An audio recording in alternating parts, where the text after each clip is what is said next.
YCP హయాంలో నిర్లక్ష్యం వహించడం వల్లే నెల్లూరు జిల్లా ముత్తుకూరు మండలం నేలటూరులోని దామోదరం సంజీవయ్య థర్మల్ విద్యుత్ ఉత్పత్తి కేంద్రానికి చెందిన యాష్ పాండ్ కట్టకు గండిపడిందని స్థానిక రైతులు ఆరోపించారు.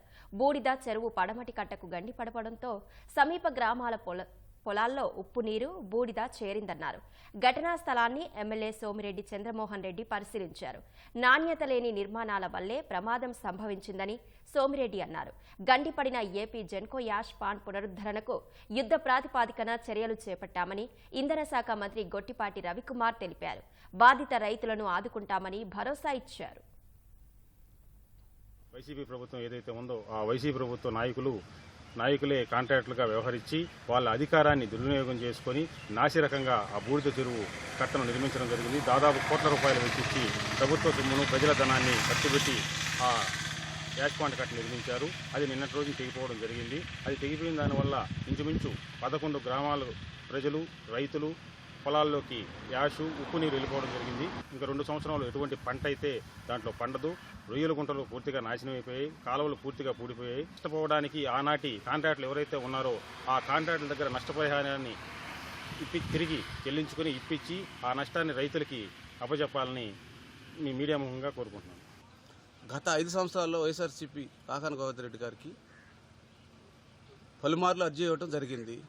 ఎప్పుడు కూడా మా ఊరు షిఫ్టింగ్ చేయాలి, వీళ్ళు బూడిదలో బతుకున్నా అని చెప్పి ఎప్పుడు కూడా ఆ నాయకులు పట్టించుకున్న పరిస్థితి లేదు.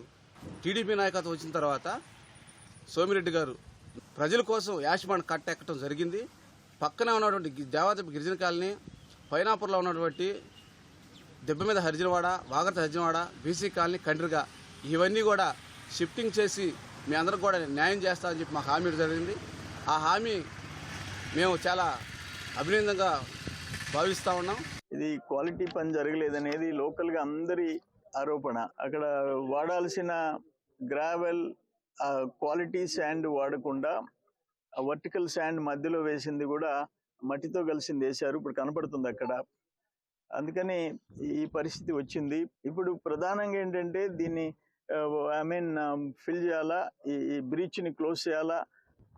ఏదైతే ఈ బ్రీచ్ అయిపోయి ఎన్ని ఎకరాలు మేట పెట్టిందో దాన్నంతా వెంటనే దాన్ని తొలగించాల్సిన అవసరం. నేను కలెక్టర్ గారి దగ్గర మీటింగ్ పెట్టించి అన్ని డిపార్ట్మెంట్స్ కోఆర్డినేట్ చేసి అట్లా హెడ్ క్వార్టర్స్ నుంచి డైరెక్టర్ జెన్కో నుంచి కూడా ఏమేం కావాలో ఇమ్మీడియట్గా శాంక్షన్స్ చేయించి ఎనర్జీ సెక్రటరీతో కూడా మాట్లాడి సమస్యలు పరిష్కారం చేస్తాం. ఇంకోసారి ఇటువంటి జరగకుండా చూసుకోవాల్సిన బాధ్యత అధికారులందరి మీద ఉంది.